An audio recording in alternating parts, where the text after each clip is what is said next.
আমি কিন্তু কিছুদিনের মধ্যে দুনিয়া ছেড়ে আমি চলে যাব আল্লাহর সান্নিধ্যে।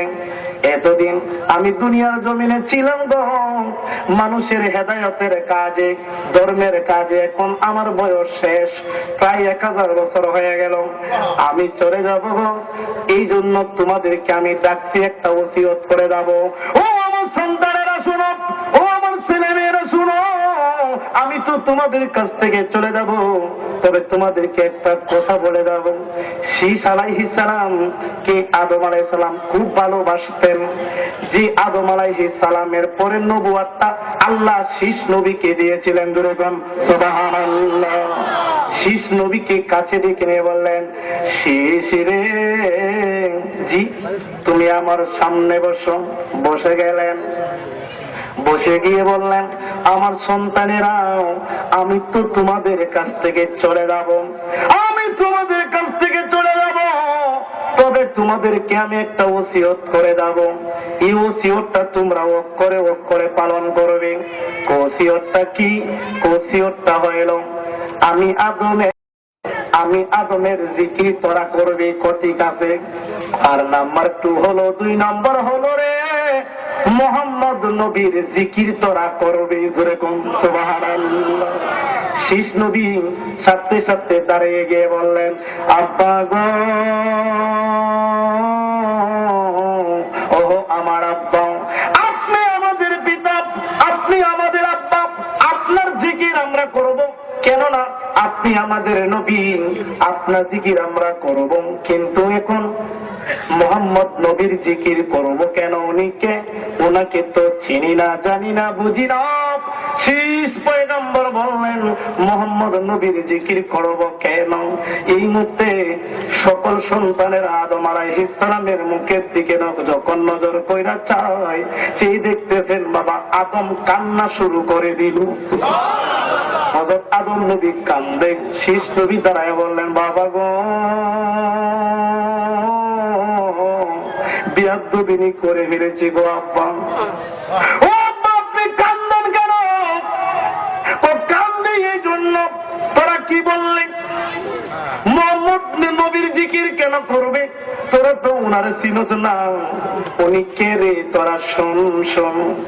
যখন দেখ আমরা তোর মা হাওয়া আর আমি তোর বাবা আদম যখন জান্নাত থেকে আল্লাহ বের করে দিল যে কোনো কারণে, জান্নাত থেকে বের হইয়া একজন পড়েছিলাম শরণ দ্বীপে, আরেকজন পড়েছিলাম জাদ্দাদে। 2 জন 350 বছর কেঁদেছিলাম আল্লাহর নামের দোহাই দিয়া। আমরা কেঁদেছিলাম, মাবুদ তোমার যে একটা গাফফার নাম আছে, এই গাফফার নামের খাতিরে আমাদের তওবা কবুল করো। আল্লাহ করে না। হাওয়া আলাইহিস সালাম বলছেন, ও আল্লাহ, তোমার যে রহিমুর রহমান নাম আছে, এই রহিমুর রহমান নামের উসিলায় আমাদের তওবা কবুল করো। আল্লাহ কর নাই। 350 বছর আমরা কাঁদলাম রে, আমাদের তওবা আল্লাহ কবুল করে না, আমাদের দোয়া আল্লাহ কবুল করে না। 350 বছর পরে রে আমার মনে হয়ে গেল, যখন আমার আল্লাহ আমি আদমকে বানাইছিল, যখন আমার ভিতরে রূহ দিয়েছিল, রূহ যখন দিয়েছিল, তখন আমি আদম যখন আরশের দিকে নজর করেছিলাম, তখন আরশে মুআল্লায় আল্লাহর নামের সঙ্গে একজন নবীর নাম দেখেছিলাম। মুহাম্মদুর রাসূলুল্লাহ দেখেছিলাম। তখন আমি বলছিলাম, আল্লাহ উনি কে? আমার আল্লাহ বলছিলেন, হে আদম, ওনাকে যদি আমি না বানাইতাম, ওনাকে যদি আমি সৃষ্টি না করতাম, তুমি আদমরে আমি বানাইতাম না। উনি হইল গো আমি আল্লাহর পেয়ারা মাহবুব, আমি আল্লাহর পেয়ারা বন্ধু। তখন আমি আদমের মনে হয়ে গেল সেই নবীর কথা। আমি আদম মনে মনে ভাবলাম, 350 বছর কাটলাম আল্লাহর নামের দোহাই দিয়া, আল্লাহ মুক্তি দেয় না গো। তখনই আমরা বলেছিলাম, ও মাবুদ, 350 বছর কাটলাম তোমার নামের দোহাই দিয়া, তুমি আমাদের দোয়া কবুল করো না। এখন এই যে তোমার নামের সাথে যে একজন নাম আছে, এই মুহাম্মাদুর রাসূলুল্লাহ সাল্লাল্লাহু আলাইহি সাল্লামের খাতিরে আমরা দুইজনের দোয়া কবুল করো। সাথে সাথে গো আমার আল্লাহ আমরা দুইজনের তওবা কবুল করেছিলেন। আর জোরে কোন সুবহানাল্লাহ। সাথে সাথে কবুল করেছিলেন এবং আল্লাহ বলেছিলেন, হ্যাঁ আদম এখন সিস্টেম আইছো, এতদিন যে আমার কাছে দোয়া চেয়েছিলি এটা আনসিস্টেম, অর্থাৎ আমি উসিলা ছাড়া দোয়া কবুল করি না। এখন তুমি চিনছ বুঝছ, আমার বন্ধুর দোহাই যখন বেড়াইছো, যাও তোমরা দুজনকে আমি মাফ করে দিলাম, দুজনের দোয়া আমি কবুল করে দিলাম। এখন আপনারা বলুন। এই মুহূর্তে আদম আলাইহিস সালাম বললেন, আরে বাবা তোরা বুঝছ না কেন মুহাম্মদের জিকির করবে? আমরা দুইজনের তো মুক্তি পেয়েছি, আমরা দুইজনের দোয়া কবুল হয়েছে এই নবীর উসিলায়।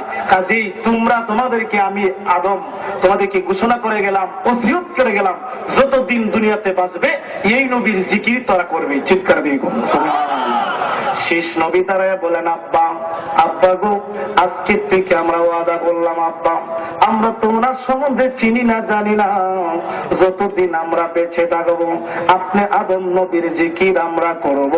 আদম নবীর জিকিরের পাশাপাশি গো নবী কামলেওয়ালারও জিকির আমরা করব।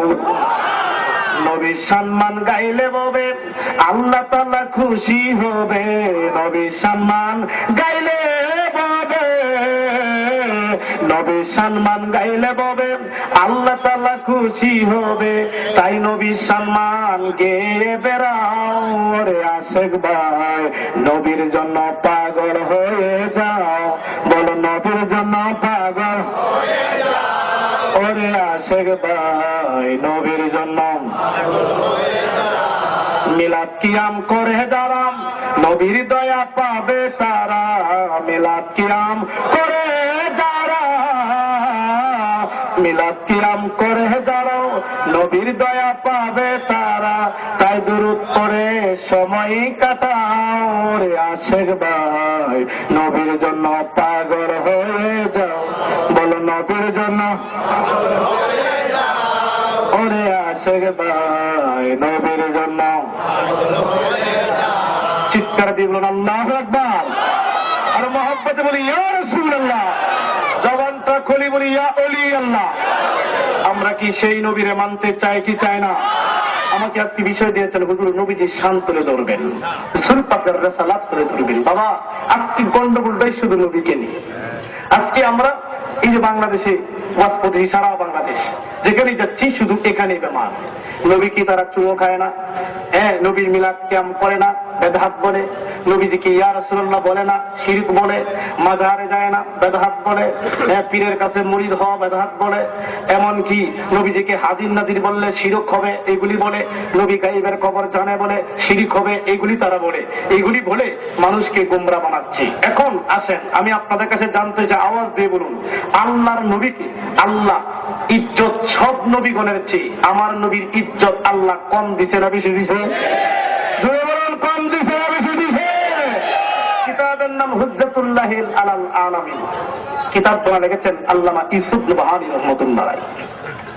আল্লাহর নবী রাস্তা দিয়ে হেঁটে যায়, যাচ্ছেন রাস্তা দিয়ে, ঠিক এই মুহূর্তে মরুভূমির মধ্যে গিয়ে যখন পৌঁছে গেল, তখন নবীজি দেখতেছেন নবীজির সামনে একটা ছায়া, একটা ছায়া দেখা যায়, একটা শ্যামা দেখা যায়। আল্লাহ নবী কই, মাবুদ ও মাবুদ, আমি নবী তো আপনি আল্লাহর নূরের ছায়া, আপনি আল্লাহর নূরের ছায়া থেকে কায়া, কাজে আমি নবীর তো কোনো ছায়া নাই। এখন তো দেখা যায় জমিনের মধ্যে একটা শ্যামা দেখা যায়, ছায়া দেখা যায়। আল্লাহর নবী ডানের দিকে নজর করে চায়, কাউকে দেখা যায় না, বামের দিকে নজর করে চায়, কাউকে দেখা যায় না, উপরের দিকে নজর করে যখন চাইলেন গো বন্ধু, চেয়ে দেখতেছেন একটা পাখি, দুইটা পাখা এভাবে ধরে রাখলেন, ধরে ধরে আল্লাহর নবী যেই দিকে যায় পাখিটাও আল্লাহর নবীর দিকে যাচ্ছেন, ধরে সুবহানাল্লাহ। আল্লাহ হাবিব পাখির দিকে নজর করেছে, বললেন এই পাখি, পাখি রে ও পাখি, তুই আমার মাথার উপর গুঁড়ো কেন? এই মতে পাখিটা আসমানের দিকে নজর করে বললেন, মাবুদ মাহবুব, আমি পাখির জবানটা তুমি খুল্লা দাও গো আল্লাহ। আমি কেন তোমার নূরের নবীর উপরে কেন চতুর্দিকে ঘুরছি, এটা আমি বলে দেওয়ার জন্য আমার জবানটা তুমি খুলে দাও। কিছুক্ষণ পরে বাবা পাখিটার জবান আল্লাহ খুলে দিল। মানুষ যেমনি ভাবে কথা বলে পাখিটাও মানুষের মতো কথা বলতেছেন। সুবহানাল্লাহ। পাখিটা মানুষের মতো কথা বললেন। ইয়া রাসূলুল্লাহ, নবী গো, ইয়া হাবিবাল্লাহ, নবী গো, আমি কিসের জন্য আপনার মাথা মুবারকের উপরে ঘুরতেছি এটা পরে বলবো গো নবী, আগে আমি পাখির সালাম গ্রহণ করুন। এখন আওয়াজ দিয়ে বলুন, পাখি যদি নবীকে সালাম দিতে পারে, সালাম দে, আমরা আশরাফুল মাখলুকাত মানুষ হয়ে নবীরে সালাম দেওয়া দরকার আছে কি নাই?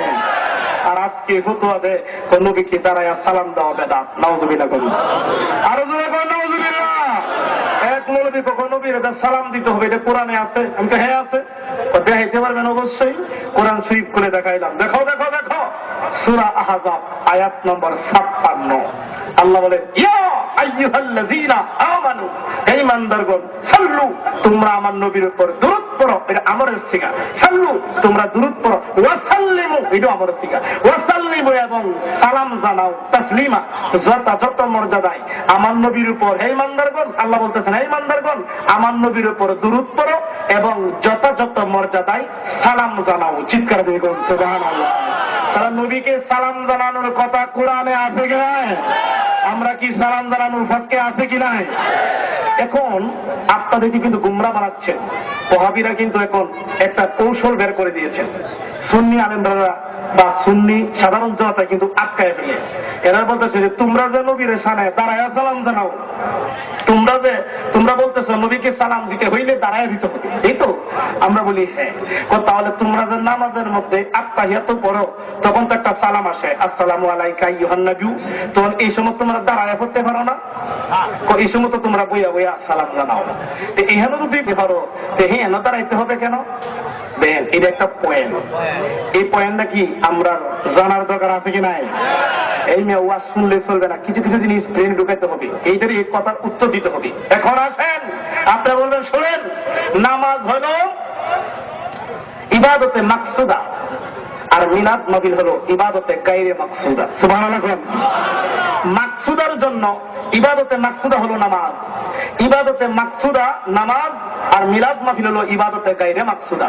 তাহলে মাকসুদার জন্য যে আইন, গায়রে মাকসুদার জন্য এই আইন নয়। যেমন নামাজ পড়তে হবে নির্দিষ্ট নিয়মের ভিত্তিতে। কি বলেন, ঠিক না ঠিক? এই নির্দিষ্ট নিয়ম ছাড়া কি নামাজ হবে? আর মিলাদের কোনো নির্দিষ্ট নিয়ম নেই, যেমনে মনে চায় এমনি ফিরে মিলাদ পড়া যায় কি যায় না? তাহলে এটা হলো গায়রে মাকসুদা, এটা বিন ঢোকাবেন। এখন আসেন, নামাজের মধ্যে কিছু তাসবিহ আমরা পড়ি, কিছু তাসবিহ পড়ি, যে তাসবিহটা হলো আমরা যখন আল্লাহু আকবার বলি, সুবহানাকা আল্লাহুম্মা, এখানে সুবহানাকা একটা তাসবিহ পড়ি। এবং সামিয়াল আবার যখন হাতে ধরি তখন বলি সুবহানা রাব্বিয়াল আযীম। আবার যখন সেজদায় যাই সুবহানা রাব্বিয়াল আ'লা। আচ্ছা, তাহলে আমরা দাঁড়ায় বলি ইডো সুবহানা, হাতুর ধরে এটাও বলি সুবহানা, আবার সেজদায় বলি এটাও কি সুবহানা। প্রথম সুবহানা আসে কি নাই? তিনটা কিন্তু তাসবিহ। লক্ষ্য করবেন, কথাটা লক্ষ্য করবেন। সুবহানাকা আল্লাহুম্মা, এটাকে সুবহানাকা আল্লাহর প্রশংসা, এটা একটা তাসবিহ। আবার রুকুতে গিয়া সুবহানা রাব্বিয়াল আযীম, এটা একটা তাসবিহ। আবার সিজদায় গিয়া সুবহানা রাব্বিয়াল আ'লা, এটা তাসবিহ। এখন দেখেন আল্লাহ কি নিয়ম করছে, সুবহানাকা আল্লাহুম্মা ওয়া বিহামদিকা, এটা যখন পড়ে এটা দাঁড়ায় পড়তে হবে। আবার হাতুর দরিয়া মুয়ে তাকিয়ে এইভাবে রুকু অবস্থায় পড়তে হবে সুবহানা রাব্বিয়াল আযীম। এই সুবহানাল্লাহ পড়তে হবে রুকু অবস্থায়, দেখিয়া দেহা অবস্থায় পড়তে হবে। এটা নিয়ম আল্লাহ নবী করছে। সুবহানাল্লাহ। নবী যে করছে এই নিয়ম এইভাবে পড়তে হবে। এই সুবহানা দাঁড়াইয়া আর এই সুবহানা মুয়ে তাকি। আবার আরেকটা সেজদার মধ্যে পড়তে হবে সুবহান রাব্বিয়াল আলা। এটা সেজদা দিয়ে পড়তে হবে, চিৎকার দিয়ে কোন সুবহানাল্লাহ। তাহলে কি এই যেটার যে নিয়ম আল্লাহ নবী করেছেন এই নামাজের মধ্যে এই নিয়ম কিয়ামতের আগ পর্যন্ত এইভাবে থাকবে। কথা ঠিক না বেঠিক? আবার নামাজ থেকে যখন ফারাক হয়ে গেলেন, নামাজ যখন শেষ হয়ে গেল, যখন নবীর একটা মিলাদ নবীর অনুষ্ঠান করবেন তখন এটা গায়রে মাকসুদা হয়ে গেল। তখন এই দেওয়ার জন্য তখন নবীর সালাম যখন আসবে তখন নবীর আদবে নবীর সম্মানে দাঁড়িয়ে দাঁড়িয়ে নবীকে সালাম জানাইতে হবে, চিৎকার দিয়ে বলুন সুবহানাল্লাহ। আমরা কি দাঁড়িয়ে দিয়ে সালাম জানানোর পক্ষে আছে কিনা? তাহলে যেটা যেভাবে আল্লাহর বিধান করছে এভাবেই করতে হবে। মেয়েটাকে করতে হবে, দাঁড়াইতে হবে, নুইতে হবে, সুবহানাকা হতে আত্মায়িত হতে হবে, এইভাবে ধরে সালাম পেতে হবে, এইভাবে আল্লাহর নবী এইভাবে এমন আইন কারণ এমন নিয়ম নীতি করেছেন, এই নিয়ম নীতি মোতাবেকই নামাজ পড়তে হবে। আর মিলাদের কোনো নিয়ম নীতি নাই। মিলাদ মাহফিল আমরা যখন নবীজির সালাম আসে তখন নবীজির তাজিমে নবীর সম্মানে আমরা দাঁড়িয়ে সালাম জানাই। এখন দাঁড়াইতে হবে কেন? এখন আসে নামাজ ছাড়া যত সালাম আছে সব সালাম দাঁড়ায়া পড়তে হয়। যেমন আমি জানতে চাই বাবা, আপনাদের এলাকার মধ্যে গুরুস্থান আছে কি নাই? গুরুস্থান আছে নি? আপনারা গুরুস্থানে গিয়ে সালাম দেন, আসসালামু আলাইকুম বিহালাল কুবুর, এটা দেন আপনারা? আচ্ছা, এটা কি দাঁড়ায় দেন না বসে দেন? এই মোল্লারা জিগায়, এই মোল্লা বইয়া দিতে রস্ত, যদি পয়সা দেওয়া যায় থাকতো তাহলে এই মৌলবী গিয়া আস্তে আস্তে আস্তে আস্তে গিয়া কবরের কাছে বইলেন, বইয়ে তাই বলল আসসালামু আলাইকুম হালাল কবর। কারণ বিধান কিন্তু বইয়া সালাম দেওয়া যায় না। বিধানটা হলো দাঁড়ায়া নবীকে সালাম জানাইতে হবে, চিৎকার দিয়ে বলুন সুবহানাল্লাহ। দাঁড়ায়া মৃত ব্যক্তিকে সালাম জানাইতে হবে, কবরবাসীকে দাঁড়ায়া সালাম জানাইতে হবে। এই জন্য আমরা সকলে দাঁড়ায়া সালাম জানাই। কথা ঠিক না ঠিক? 2 নাম্বার, নবীজির রওজা মোবারকে যারা জিয়ারত করতে যায় তারা কি নবীজির রওজার পাশে দাঁড়ায়া সালাম জানা না বৈশা জানা? দাঁড়ায়, বৈশা কোনো সালাম এখানে নাই, দাঁড়াইয়া। তাহলে সালাম দেওয়ার বিষয় বিধানটাই হলো দাঁড়াইয়া, বৈশা কোনো সালাম নেই। যেমন স্কুল মাদ্রাসাতে যখন আমরা ক্লাসে বসা থাকি, এই মুহূর্তে যখন ক্লাসের মধ্যে উস্তাদ বা টিচার ঢুকে তখন একটা ফার্স্ট বই হোক সেকেন্ড বই হোক একটা ছাত্র এই স্যাররে ওয়েলকাম স্বাগতম জানা, আসসালামু আলাইকুম সালাম দিয়ে তাকে স্বাগতম জানাই। এবার আপনারা বলেন যে ছাত্ররা সালাম জানা এই ছাত্ররা কি বেঞ্চের মধ্যে বৈশা জানা না দাঁড়ায়া জানা?